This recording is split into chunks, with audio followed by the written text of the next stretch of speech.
Good morning. I think it's 11 sharp, so welcome everybody. Good morning. Welcome to the second day of the Būtent Festival, which is going to be as warm, apparently, and as full of discussions. Thank you to those who are gathering here already. I hope that some people will join us as well, those who are walking around and not quite sure where to go.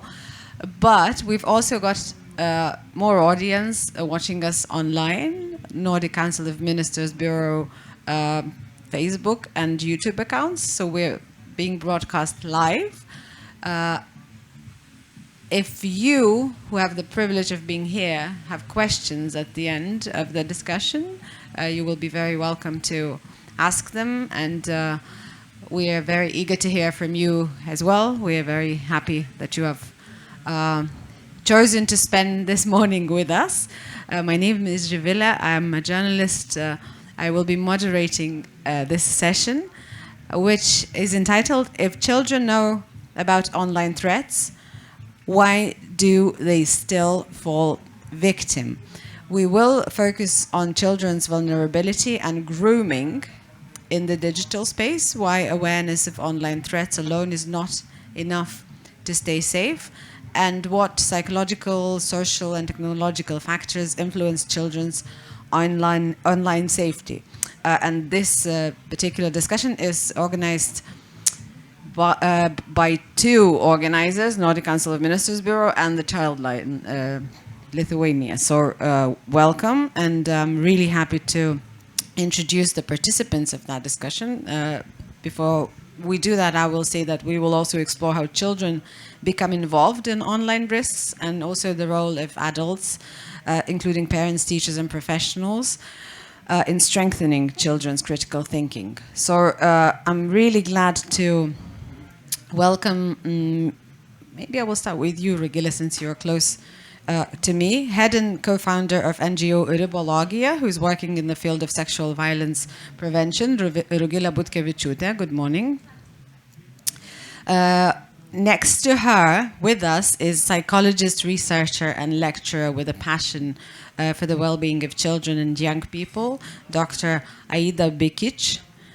Good morning and welcome. There are some microphones in case you want to say good morning into the microphone. So good morning. Good morning. Next to her is head of, and I will ask you to take a microphone because we will ask you to pronounce the name of the Norwegian Red Cross helpline in Norwegian, Nelly Kongshaug. Good morning. Good morning, and the name of the helpline is Kors på halsen. Kors på halsen. Translated to English, it's Cross My Heart. Beautiful, thank you. And we're also joined by the coordinator of the campaign Without Bullying at Childline Lithuania, Eglė, Tamulionytė. Good morning. Good morning. And this is a topic which I hope not only women care about, because it's just women who are here in this panel. Rugilė, would you have a comment on that? Because normally you are very upset that there are fewer female in panels. This is, female-only panel. Is that good news? You're laughing, but this is a serious question. No, that's a great question, Rugilė.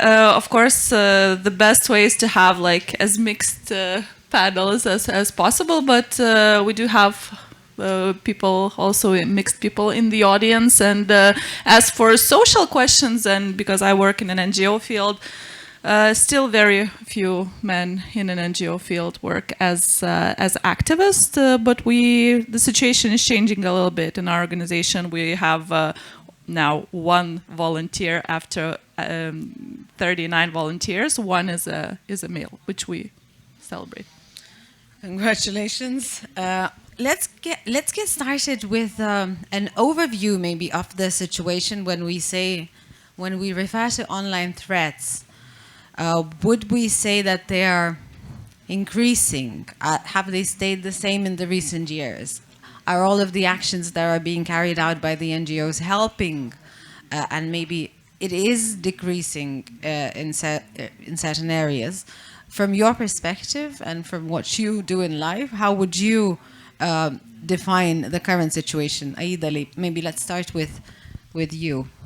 Yeah, and that's a really great question. And the risks are increasing. The Danish one of Danish organization made has been investigating, and we can see that 3 out of 4 children have experienced some kind of unpleasant experience online in the past year. And that's children, ages... This is like children and youth. And this is like, we have, of course, predatory behavior, like adults, grooming, but then many children have seen content that is very violent, murder. Children have access to pornography. Cyberbullying is increasing. And then also, like, a new aspect, which we haven't been so much aware before of, is that also the focus and concentration of children is actually affected by a lot of reels, like a lot of short videos, which make it really hard for many children to just watch a movie and focus on their schoolwork. So, but in general, there are too many screens in the lives of children, is what you're saying too. Yes, and I think it starts, I mean, like when the digitalization started like 15 years ago, it was very much met with optimism, and, you know, and then we have like this notion of children being like the digital natives, which implied like they are really competent online, which they are not. And like adults have been feeling incompetent, and just actually children have had access to everything without any supervision for many years, and which really needs to change. And very briefly, what is the situation on grooming in Denmark, you would say? Yeah, I think like the Danish helplines mostly get calls from children regarding grooming, and it's really like the most popular platforms. Snapchat is one of the places where the most grooming is happening, but also on other social media. Thank you very much. What about Norway? What is the situation there? Well, we can actually say it's quite the same in Norway as in Denmark, and probably other places as well. What we see at our helpline is that for the last 3-4 years, we have seen that more and more children and youth are talking about this topic, and they contact us. They don't know what to do, how to deal with it. So, but we don't know if it's like, is it that more and more young people are experiencing grooming, or is it just that for the last years we are talking more about it and making aware of it, so more and more children are talking about it, if you understand? But which of the two options do you think is the right answer? Do you think that it is the effect of more talking, people are more, I mean, children are more open and more willing to call and maybe more courageous to call? Or is it more cases? Yeah, absolutely. I think actually it's both. I think it's both that there are more cases because everything is so available today. Almost everyone has a phone from they are like 7 years old. So it's quite easy. But also that we are aware, we are talking about it in schools, we are having campaigns and everything. So I think it's actually both of it. Yeah. And if you had to single out one specific problem which is addressed, or I mean, for which, because of which young people call, would you also say, as Aida, that it's grooming, or would that be something else? I'm not sure it's grooming, because I think also that young people, they don't understand the word grooming. They don't really understand what it means. What is it? But a lot of young people, they get messages from strangers. They are like groomed in a way, like be my friend. They are searching for relations. But they don't understand, well, they don't think that's grooming, if you understand. So yeah, but let's see, because this notion is not necessarily used very widely. Let's see if anyone in the audience, or if everyone in the audience knows what grooming actually is. Would you raise your hands? I would say half of you, maybe. We do have a qualified audience, but in case someone doesn't, who would want to take the privilege to explain the very notion, Eglė? Because maybe you've got the microphone, you could do that. Maybe you should, since you're working with it. Well, grooming, for example, in Lithuania, I can talk on behalf of Lithuania. In the Lithuanian Penal Code, we have Article 152 that says grooming of the child that is under 16 years old. But grooming is basically, on the wider terms, is manipulation or luring of a child, or sometimes an adult, but let's talk about children, Online? of a child, online, offline, for sexual exploitation, but not only. It can be for other crimes. I work mostly with sexual exploitation, but this manipulation and luring, creating connection with a child to exploit the child in one way or the other. That's the most broad definition. And it can happen both online, offline. Online platforms, messaging apps, social media. Social media during like extracurriculum activities, you're playing piano or, just creating connection with the child in different, not only online platforms, offline and online, chat messaging, gaming, even like some sort of videos in YouTube, that can prepare for the grooming of the child.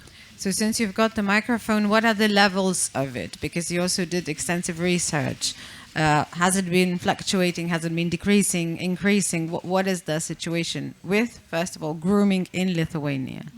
Well, in Lithuania, again, if we talk about official statistics, we had one official case on grooming last year, and the year before that it was 2, the year before that it was 1. So it's only the tip of the iceberg, and when we talk with legal professionals, criminal law experts, they're saying that this norm in our penal code is basically not working, really. Because after grooming, what comes next? Sexual exploitation, sexual violence, then we have more cases. But for grooming, not so much. Although, when I go to do lectures in schools, let's say, and I ask to raise hands who had conversations with people they don't know, that tried to connect with them. People are like, of course, everybody, So the situation is like that. And also we don't have data. We don't have like this actual data on grooming, right? We have on sexual exploitation online, every third 12-year-old to 16-year-old in Lithuania has experienced sexual violence online. But we don't have this like nationwide survey on grooming. We don't actually know what the problem is.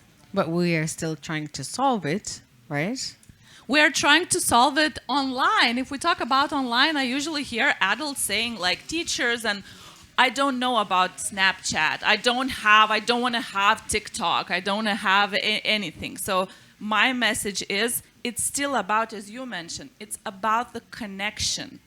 Why children are being groomed? Because they're seeking for connection, for this human-to-human connection, for this trust, and they will keep doing that. So we talk about boundaries, we talk about like dangers, we talk about trust developing issues, and it works. But when you say that teachers don't want to hear about Snapchat, for example, does that mean that they also don't want to connect with the kids' problems and get into them? And do you think one of the means of prevention would be for teachers to have the Snapchat and TikTok app to know what is going on there, or not necessarily? Not necessarily. I think teachers, at least in Lithuania, they're so busy, they're so overworked, they're so burnt out, they're so busy in filling all the forms, etc.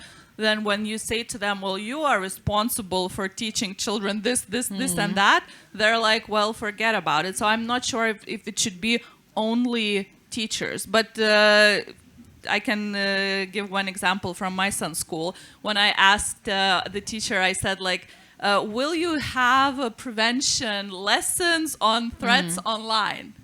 And she said, like, what happened? I'm like, well, nothing happened really, but they're 12-year-olds and I see what my son is doing in gaming platforms. We need to have that. And she said, like, well, maybe you can do it. So I went and did that for my son's class. So I think, teachers need to be equipped. And that's the problem of school administration, municipality, to have the budget for experts to go to schools and things. But we also hear, on the other hand, that children are more qualified to recognize the threats and behaviors, and they do, at least they reach out to helplines more often, and we assume that's because they know more. But that was the Norwegian example. Rugilė, would you just... No, let's ask Eglė. Would you say that they are becoming more qualified in recognizing the threats in Lithuania as well, the kids themselves?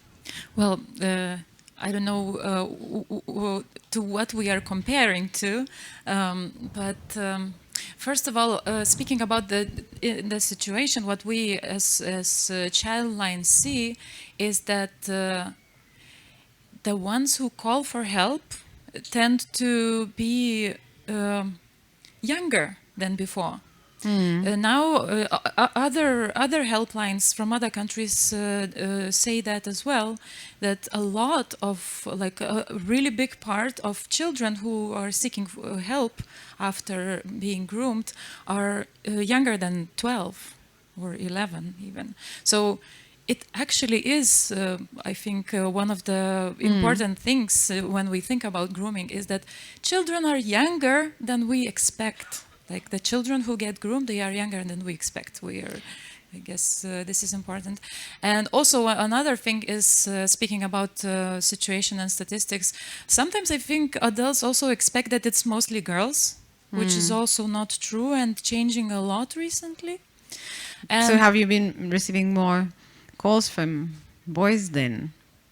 in Lithuania, our helpline, we see a tendency that in general more boys are calling and chatting with us than before. Like the proportion is changing a bit.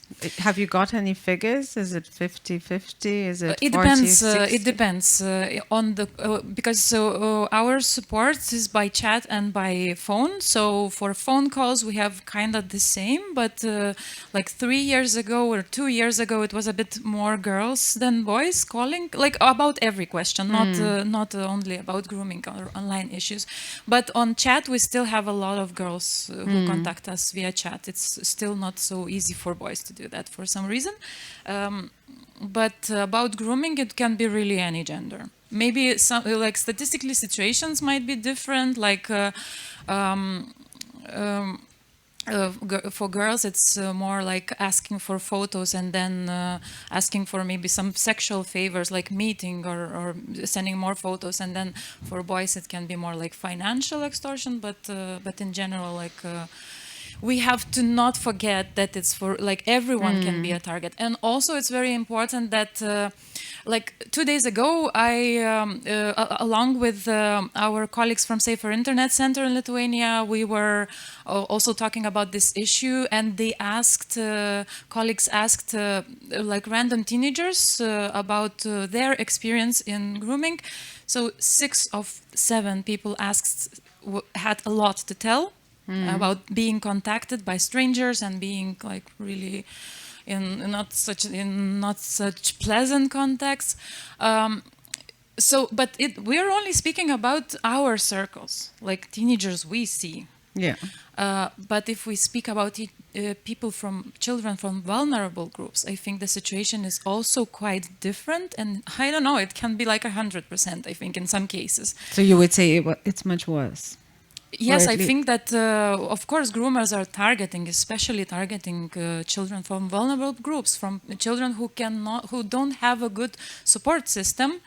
And so I think, yes, we do see children who seek help, but also I'm sure there are a lot of children who don't find help because they don't trust adults. And this is especially true about online issues, I think. Like when, for example, in Lithuania, in Childline, the statistics we see, it's really hard to compare it to what we hear when we go to schools or when we just talk to children. Like we said here, most of them will say they had some experiences. Of course, not all of those experiences were the situations where they have to go to the adult for help. Maybe in some cases they just solved it themselves, But in some cases they really need help, but they don't look for help because I think we have a problem, at least in Lithuania, that it's really difficult for children to trust that adults will help effectively, especially talking about online issues. But when you say they solve the problems themselves, what does that mean? They just, terminate contact with the people? Yeah, that's the only way to solve the issue. Because if you feel like, if you're comfortable, if you have your support systems, if you're capable of recognizing that this is not the relationship you want to have, you find ways to say no, to block, and to or to say that you are going to call the police if they continue. Some children are really capable of doing that, but if you're in a vulnerable situation, if you really don't have good examples of good relationships, it's really harder to Thank you. I want to dwell a little bit on what you said about kids calling earlier and earlier, and also the trust issue. We had a little conversation on trust here yesterday at this on this stage. Nelly, would you say that that relates in the problems in Norway? I mean, in the sense that not a problem, it's probably a happy occasion that kids do start calling earlier and earlier. Hopefully that means that they call earlier. It's not that they are harassed earlier, but we don't know, right? And also on the trust, would you also say that it's hard for teenagers to trust adults? Well, yes, actually, it is. We see also that younger and younger people are calling us or chatting with us and seeking for help. They trust us because they know that when they contact us, they are totally anonymity is really important for them, that they can talk and reflect around the situation without any consequences. It's important. I mean, that's maybe the first step before you actually can ask for help. And the trust issue is also difficult because adults, they don't know so much about what happens online. And trust is not something you just get, you have to build it. And if you know that the adults around you are not able to talk about these topics, you don't know how they will react, then you probably would not trust that they will handle it in a proper way. So we see that when they talk with us at the helpline, they are seeking for help and tips to how can I talk with my parents about this, or how can I tell my teacher that this is happening to me, or and we try to have this kind of conversation with them so they can be prepared, because we don't have any follow-up service, so we just have this one conversation. So for us it's really important that they, when we end this conversation, they have some tools that they can go out and really get that help. Of course we can help them, but they are totally anonymity. I mean, that's really important for them. We don't know who they are, we don't know where in the country they are, unless they tell us. So the trust for the helpline, I think it's really important. And it's really important that we also don't break that trust. I mean, we need to be there for them and help them and talk about these things and get them to reflect around their situation, because they feel a lot of guilt and shame that they are in this situation, because I should have known that I shouldn't be there. I should have known that this kind of person would contact me and so on. So that we as adults, we need to be aware of this kind of, what should I say, what happens when you're feeling that guilt. And of course, a lot of adults, they overreact. I think if a child comes to you and tell you that I've been groomed, I would like to see that parent with an ice in them. But I mean, it wouldn't. They will be afraid, and they will maybe be angry, and what did I tell you, and so on. So that's also really difficult for children. And that's also why they're struggling to trust that they can talk with adults, because they don't know how they will react. Will they be like, what would happen? They don't know what happens. So we also create some tips for the adults. I mean, how to talk with children about these kind of topics that happens online, that we know that your feeling will be really, how should I say, disturbed. So yeah. So tips for adults how to talk to kids and tips for kids how to talk to adults. You were nodding your head very much at some point. Did you have a comment or shall we? No, I just, you're absolutely right, Dalia, that adults are so angry, and the first thing that youngsters tell us is like, when I told my parent was, what? You were talking about what? With whom? Online? With strangers? And it's a very scary thing, and I think that we need to look into ourselves as adults, which I assume a lot of adults are hearing us online. Look into ourselves. Do you also share problems with children? You know, do you talk about like, my day was bad, or I go to psychotherapy to get help? Because if you're not talking about the help that you are receiving, if you're not being vulnerable, then child will never come to you and say like something bad happens, because you're not sharing about support that you get as well as a parent. So I was nodding because yes, that's absolutely true, and we need to figure ourselves first, then help children. So at this point we have established how big of a problem is grooming. We have also said that we get more and more calls about it. I had a little conversation with Aida last night, and she emphasized that it's not just grooming that, you know, that is an online threat. But you do really interesting research which is related to how screens affect children. You did talk about that a little.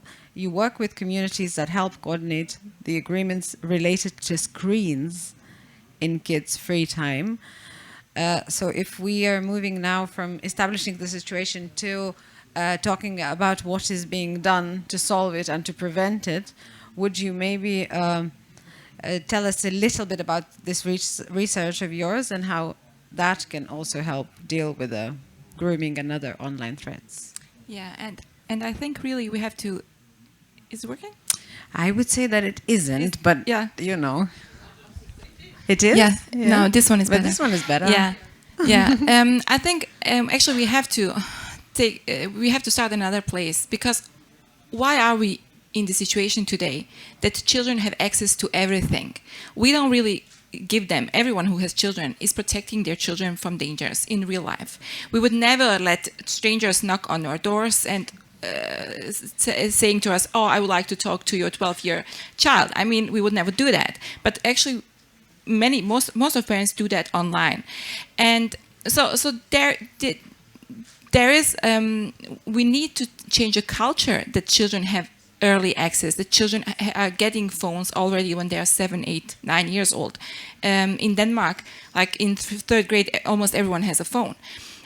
Because that phone gives them the access to everything, and to stranger, and even, I mean, I think as a parent, even if you have a good relationship with your child, it's really difficult to supervise everything that's happening online, and your child can still fall victim to grooming, because children are developing, and they are emotionally and cognitively immature, which means that they are very easily to manipulate. They have problems, you know, like impulse control, like not doing something.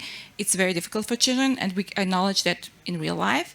But we don't do that on like online platforms. And one of the example is that most of the platforms children are using are highly addictive. That's their design. And I mean, even we as adults, when we go to Instagram or any platform, we spend much more time than we actually want to. Yeah. And for children, it's impossible to get away from that. So what we need to do is, I mean, we need to do, and which also is happening on the political level, about age verification. Because many of the platforms, like the children are calling, they're actually below the age. The age is like 13 years. Many children are already there when they are like 8, 9 years old. So we need like proper age verifications, but we also need to change the culture, like among the parents, when you give a phone to your child. So do you have a figure, a recommended age at which children should get their first phone? Yeah, actually, there was like a commission on well-being in Denmark, that has then extensively research and experts coming in, and they're recommending that children should not get their phone before the age 13. And Yeah, before I saw that, that. we should give children like a dumb phone where you can call them, but they should not have access to internet.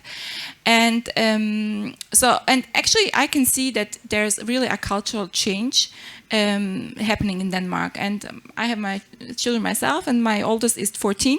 And when she came to school, like she was the only child with restriction on her phone. Like she only can spend 1 hour, and she still is. She's 14.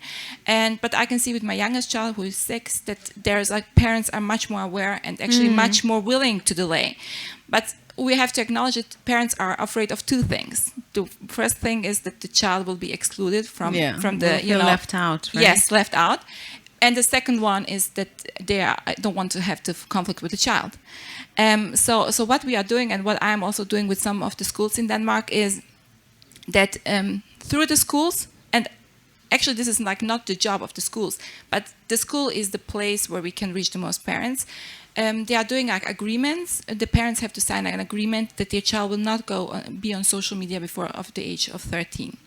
And I think Australia or New Zealand banned that. Yeah, they somehow. have like age verification like 16 years, but it's difficult to I mean, they are in the process, which is good. And the EU is also have like there are some recommendations on the way about the age verification, but this can take like really long time if we are thinking about it politically. And if you can say like we already have like 15 years, or which we have where we have done nothing, and it can take like 5 more years. So really need to do something like among the parents and change the culture, and we can only do that on a collective level.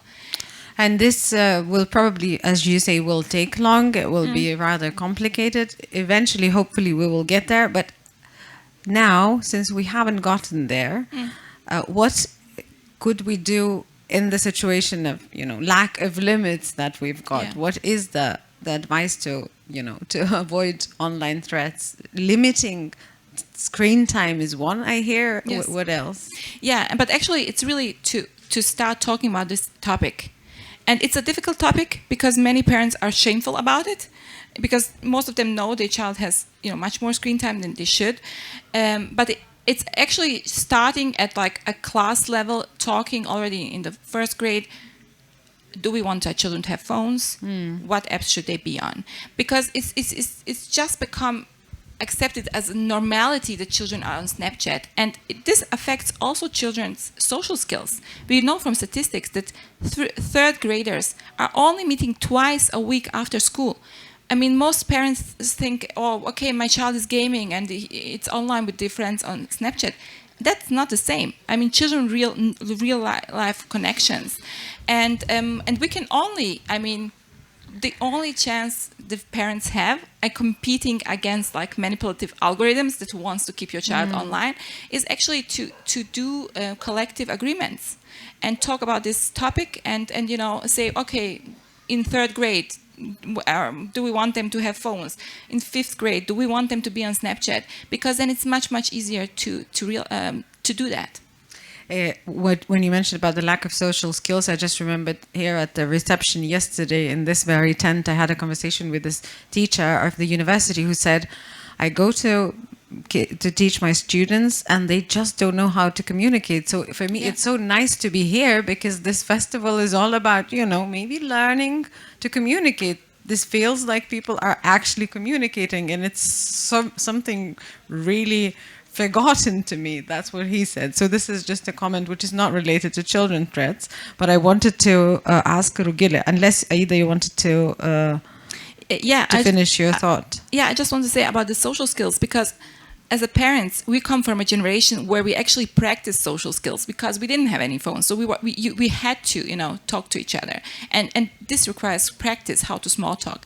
But our children are growing up and they don't have to do that. And most children just want to, to message, and they don't even want to call because it's anxiety provoking. So yeah, that's also one of the threats. Yeah. So collective agreements is something which is very important, you are saying. I want to ask Rugilė about the publication that you did for the 3 to 7-year-old kids on how to set boundaries. So when we talk about setting boundaries, that's probably not a collective agreement. It should be done on the individual basis. Tell us more. Yeah, so with Ribologija, we wrote this book. It's a book with a character, Julia, and she is learning in a very young age how to learn about her boundaries. And we have different stories. So, for example, the first story is when she is pinching her father really hard, and the father is saying, like, this is not okay. Why do you do that? You know, that's my boundary. And she's saying, well, you just threw away my project, which you thought was garbage, and that was stepping over my boundaries. Also, we have situation where she's like bathing in the bath and talking about her with her mother, and she's like, wash your private parts. And she's like, what is a private part? So we're teaching children and parents also that it's okay actually to learn about your body parts from a very early age on, because groomers, if the child is aware of the boundaries, your private parts, how are they called? It's not your little mouse or your like flower or something. They're actually more safe. And also we have situation with this neighbor that asked her and her brother to come in to visit him because he gives candy, he has nice conversations with them. And also at the end we have something for parents as well, which is like 10 tips on how to talk with your child about boundaries and about like body parts, because it's still very shameful for parents. Let's say if your grandmother never talked about that, if your mom never talked about that. Well, my mom is somewhere there, and she talked with me about all of these things because she works as a medical doctor. And she said, like, I said when I was a child, like, Mom, don't say that. And she's like, that's a body part. You don't call your hand an octopus. That's also your body part. And it gave me a lot of like freedom to talk about these things, and eventually led you to where you are now, working with Ribologija. Well, probably yes, with all the freedom and also gender equality in mind. And also, I wanted to tell about like why we created for very small children. We thought that was a gap, and let's say children from 3 to 7 year old usually they don't have phone because they're not going to school, right? But what they do have is like iPads, and parents are like, I have this YouTube Kids channel. It's so protective, right? And you can have it for like 20 minutes or something, right? And then you are watching what your child is watching, and your child likes, for example, Sonic the Hedgehog or Elsa the Princess, whatever, like Paw Patrol. And suddenly, without you looking, as the videos are changing, the child is being directed to, for example, Elsa Gate or Sonic Gate. Videos that are on more sexual manner or on a very abusive manner, and it can happen like that. So this 20 minutes, because it's still Sonic, but it's a scary Sonic or sexualized Sonic. And it's still on YouTube Kids. And it can jump over the algorithms because it's about Sonic or about Elsa, so they're exposed still even from a very early age. And we as parents are saying, well, if your grandmother comes and she wants to kiss you, you need to some sort of make the connection with her. Or when it's a grandmother, maybe it's fine, but when it's like I don't know, 3 aunts that the kid has never seen before and you are asked to kiss them. Yeah, but it's like your grandmother comes, right? And the kid is playing. And maybe the kid doesn't want to talk to the grandmother right now, right? And you're saying, well, you kind of sort of like please, because she's there. She wants to give you a present. It's boundaries. Or you open the door, right? Or you enter the room when the child is like 5 or 6 saying like, I'm going to help you this and that, or I'm going to clean your room because it's a mess. It's boundaries, teaching them boundaries. So what you're saying essentially is the earlier you learn about boundaries, the more resilient you will be when you experience cases of grooming later in your life. Absolutely, because if your child knows that you overstep his, hers, or their boundaries all the time, and you as a parent, as a trusted adult, then they are learning, okay, so my boundaries are not important or not as important. It can be crossed. So when a stranger comes and crosses your boundaries, you're like,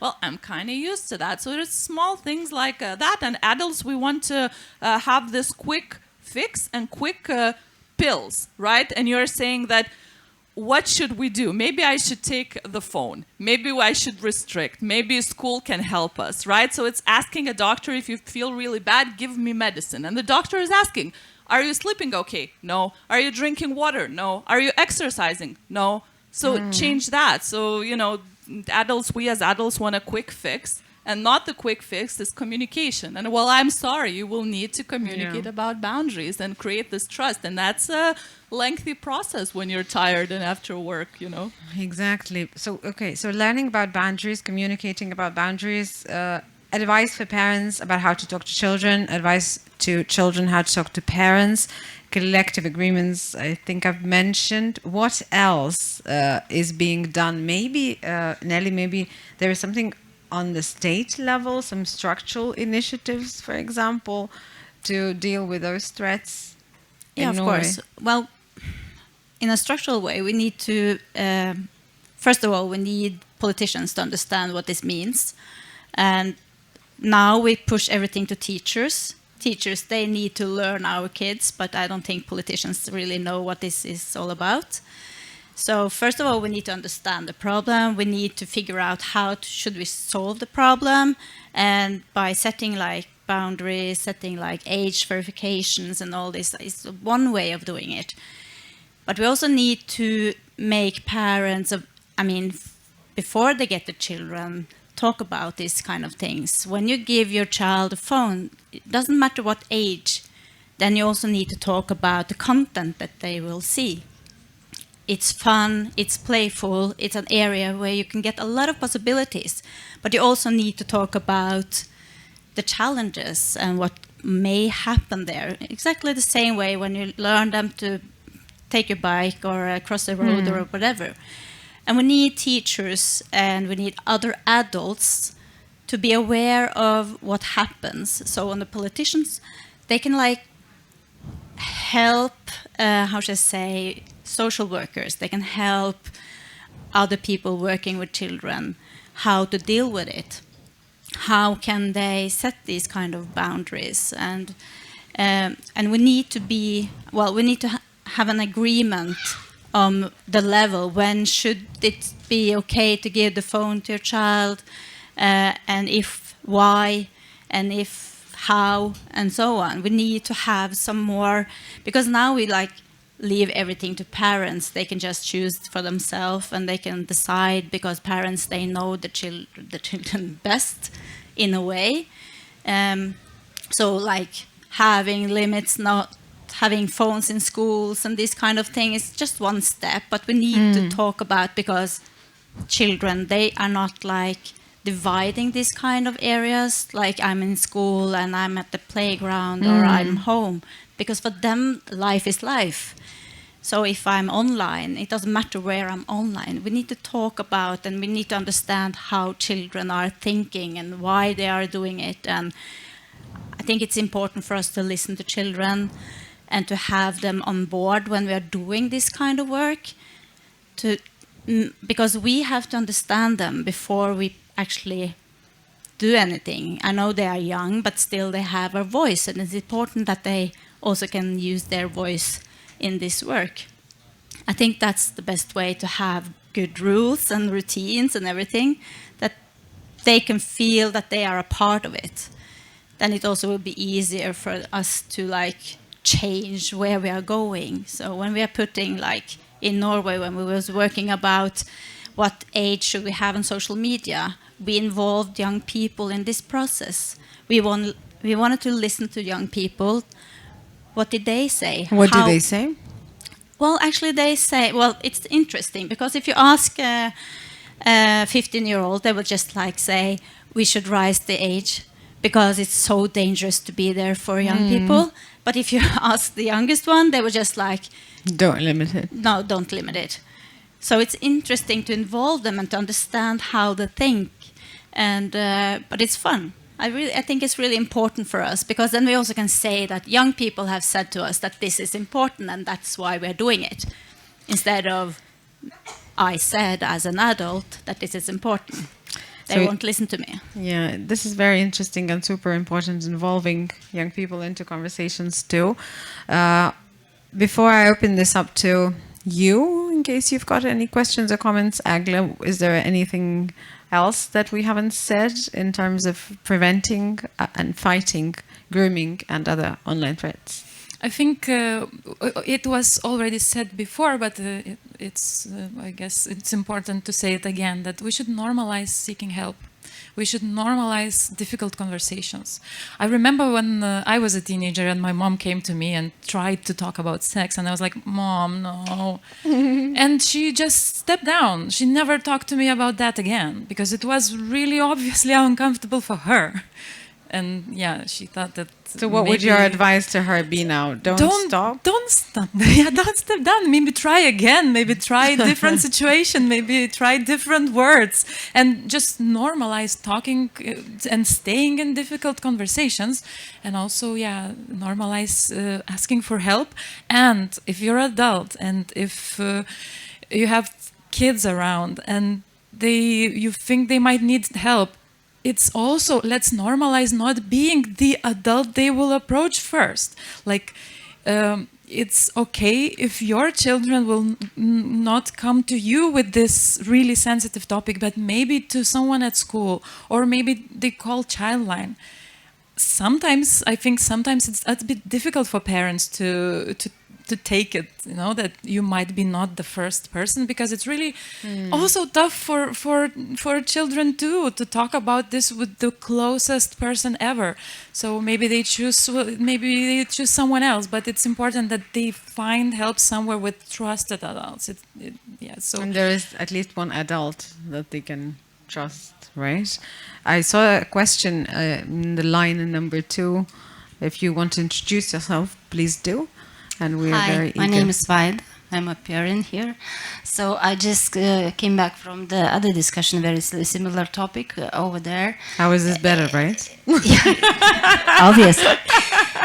But the thing I wanted to react to was, you were saying that we have to leave to the parents, or rather it is now left to the parents to decide, right? And there was one parent in that other discussion who is advocating for nothing to, let's leave it as it is for parents to decide, and children are learning a lot and so on and so on. We are kind of stopping progress this way if we're deciding to take screens away. But the thing I wanted to share that maybe last month I saw that Australia, if it was Prime Minister or any other kind of minister, I don't remember, but they announced that they are now forbidding social media in Australia for younger than 16. Yeah, we discussed that a little bit. Yeah, so but the way it was phrased, I loved, because it was said, parents, we got your back. And I think it's really, really important, because it's not up to any family. We live in society. If my child does not have phone, but all other children it's kind of hard to resist this peer pressure, or to not feel left out, or even worse, to be bullied about it, right? So I love that. And Rugilė, that there was a question about the government's involvement. So I think we have these initiatives, and we still need pushing. Parents, either way, will decide how to do that, right? But I think we need help in this game. Thank you so much. Aida, you wanted to take that? Yes. Yeah, and we have discussed that there's actually a need, like, for changes on the structural level, like, that there should be age verifications, and that manipulative algorithms and designs should be forbidden, as we protect children from gambling, which is essentially these are the same mechanisms used on social media. We should also protect children from social media in that way. But we also need to help the parents, because I mean some are thinking, well, it's a problem of the schools, and some are thinking it's a problem of the parents. But actually, when we which we also discussed before, on the collective level, when we in the class agree our children are not going to have phones in first, second, third grade, or are not going to have social media or Snapchat. And I think also it's important to say, it doesn't have to be 100%. You know, if there's like a 70, 80%, then you're still like a part of a community. And but it also sends a strong signal, just like with alcohol or cigarettes. It's not normal to smoke or drink when you are in the 4th grade or in the 5th grade. Some children will still do that, but it won't be normal for the majority. So we really need to just change all the whole culture we have, that children need to be on screens. And I do not agree that they learn a lot. I mean, if you look what children do like in their free time, it's most of the time they're on social media or gaming, which is not really good for them, or scrolling, and which is really like damaging their concentration. So you can still have like the good, if your child has like most studies show that the children who are thriving the best have I've never seen screens. No, they have not. No, actually, that's also not good. It's actually 1 to 2 hours, where you also as a parent should, choose what content it is, but not more than 2 hours, which now is also like the health recommendation from Danish health authorities and other countries. So max 2 hours, because what children really need, they need to play, they need to have time to develop their fantasy. They need to meet friends in real life. They need to do sports, and they need to sleep. And sleep is also one of the things which is most affected. And we know what children need to thrive, but we kind of forgotten it in the digital age. We now think like the children need the phones. No, they really don't. Thank you so much. I think I saw the question here in row number 1, and then the question in the row number 3. So we will collect. No, maybe let's start with you, but I will just say that these 2 questions will have to be the last ones. Thank you very much. Yeah, okay. So I wanted to maybe ask your perspective on the situation that I had. So basically maybe I'll explain this with a real life example that I had. I had like one friend like in 6th grade who also had like very restricted access to the internet. And he saved up money and bought a used phone, and within like a week he like got groomed because he didn't like have the experience maybe or something. So I wanted to maybe ask, how do you avoid like kids like getting on the internet secretly maybe? And yeah, this is a very good question. Thank you so very much for asking it. Who would want to be the first one to take it? Thank you for the question. Excellent question. We have that quite a lot of times. I think, again, conversation, because when we talk about the child that is 3 years old, that's one thing. But when you talk about the child, as you mentioned, older, or a teenager, 12-year-old, 13-year-old, you can take whatever you want from them. You can cut wires, internet wires. You can provide them all the time and watch them all the time. They will find the way. The more you restrict, the more ways they will find. It's like a challenge for them to do that. It's like, I'm going to beat you in this game, right? So what we are trying to encourage is conversation. I can give you one example. The child really wanted to have TikTok account when he was 12, one child, and you cannot have it until 13 years old. So what the parents did, he said like, okay, so prepare us a presentation why you want that and what you will do on TikTok. And the child said, well, actually my main goal, because I'm very interested in cars, is to upload car videos or check out car videos. And they had this discussion for like almost a year, and then, he was about the time to get TikTok. So again, discussions. And also not say that everything there is like completely bad, but also talk about ways how you can use it or what purpose you need it from. Maybe that child really had a purpose why the child wanted to be on social media, So asking, what is your purpose? And then talking about that. But my guess is that, what was your name, by the way? Eric. So, Eric, right? What Eric was also trying to say is that don't take away the phones from the screens, from the kids, because they will find a way and they will not have any knowledge, and then they will fail there. So I think we kind of have said it too, that it's bad for you to completely not have any screen time, right, Aida? Yeah, and I think this is not either or. It's both. You know, you need to talk to when the children get the phone access. Then we need to talk to them about what can happen. And most children, I mean, do not come to the parents because they are afraid that then they will take away the phone and they won't have any access. And but still, I think it's really important to delay access. Yeah. And for as long as possible. Yes, because also a very new study which came out now in just 1 month ago for 100,000 young people shows that children who have access to phones before the age of 13 have much more mental health issues when they are 17. So of course it's important to talk to children, you know, what can happen online, and just like restricting with no explanation, it doesn't make sense. But also I do not think that there's no effect in restrictions, because we have a society which is based on restrictions. And of course, children will always find a way, but there will be much less damage than if you just give free access, like now. Thank you. Thank you very much. We will take one last question from Eglė. Thank you very much. And thank you all for this, to me, somewhat scary, but also very thought-provoking discussion. I am the new director of the Minister of Council's Council office here in Lithuania.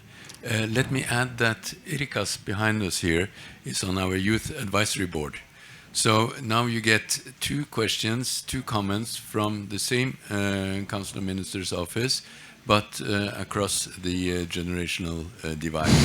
I am myself a parent, not yet a grandparent, and my first question is about, I'm trying to reflect, what are we seeing coming? These young people you are now talking about being targeted, if not also victims of grooming, where will they be in this complex? And where will society be in this complex in 10, 15, 20 years when they are themselves parents, and also in schools as teachers and ruling structures of society? That's the one thing. And the other is, thank you for explaining to me what grooming is about. And I think you talked a lot about the groomees. But I'm asking myself, who are really the groomers? Do we know enough about the groomers and how to sort of go into that side of the problem? And then let me just add quickly, here it's much about sexual exploitation and other sorts of vulnerabilities, young people. But we also know that there are other people out there who have evil intent and are part of this broader cyber warfare, psychological warfare that we have also been talking about in this tent, related to societal security, who go into the specific divides, build and develop polarization between groups. And we know, for instance, from Norway, that actually young people lose trust in institutions in Norway. They lose trust in many of the things that we took for granted. So 2 questions there, and I think on what we can expect, actually. Thank you. Thank you very much. These are also really good questions. The thing I've been reminded of was that we have to finish at 11 sharp. So what we'll do, because we've got only 2 minutes remaining, I'll ask Rugilė to expand on the profile of groomers, because this is what you worked on and what you analyzed as well. And then some of you who would want to take the first question, I would be very glad to give you a chance to talk. So maybe let's start with the profile of groomers. If we talk about the gender, it's mostly men, but having said that, some women join them as well, because women stereotypically are more trusted in a way, so sometimes they join for the grooming process, but it's mostly men. Other than that, other characteristics, it could be which other person. Usually it's the person that has like very good communication skills, that has like emotional intelligence to being able to create this connection. Oftenly it is people that have access to children or create access to children, either it's online or especially offline, working where children are around. And again, the same groomers, they're now like probably sitting in school, so if you don't have the certain information on how to prevent, what effects it has, then you would become an adult who could potentially, go with this path. Okay, thank you very much, Aida. The question about the future. The future, it's AI. And it's even scarier because children, people are already getting addicted to ChatGPT, and children are really using ChatGPT, to solve all their school stuff. And then we also have a whole other division with AI friends and girlfriends, which is already, there are commercials and there are apps targeting children where their first girlfriend or boyfriend or friends are AI friends. Like Zuckerberg said, there's no problem with loneliness. Every child needs 12 AI friends and they will be fine. And that's really something we need to discuss. And again, like the addictive features of these technologies that are targeting children who are not able to resist because their brain is just not fully developed yet. And it's really difficult to say no to this. Thank you. Anyone, one last short comment, Nelly? Yeah, I just want to say something about the groomers, because we know that technology is also helping the groomers. They use technology, AI, to learn how to speak with young children. They learn the words, they learn how to approach, they learn everything. So we have to deal with the technology, and we have to put some boundaries around how should we use it, what should we allow, not allow. And we know it's happening today. So what's happening in the future is really scary. Yeah. We have to end on something a little positive. Yeah, Eglė, help us. I wanted to actually do that because I believe that if we think about what the future is going to look like, I think it depends. If children get proper help, the future is way brighter than it can be. Like experiences of being groomed can really last. Like it can have like really difficult consequences. But we can actually help children to deal with these consequences if the help is proper and on time. The teacher that I mentioned who came to the festival to enjoy the live conversation and conversation skills has actually arrived again to enjoy the festival. So that just is a proof that it makes sense that we are talking and enjoying the conversation. And at this point, I think the music and all of the sounds are signifying that it's time for a break. And as much as I would want to continue, and I had a really good exercise prepared to all of you on what specifically to say to a teenage kid to teach him about grooming. I wouldn't be able to carry that out, but I will leave that for the next time, and I will leave it for all of you to think about it if you were, a parent, or maybe if you were a kid, a teenager, what were the words that you would want to hear from your parents, and maybe you could communicate that to them if they haven't done it by now. Anyway, some food for thought to all of us. But most of all, I would like to thank these wonderful women, these wonderful speakers who have spent entire hour sharing their experiences and also sharing their enthusiasm on the topic. So to do that, I will invite everybody to give them a big round of applause.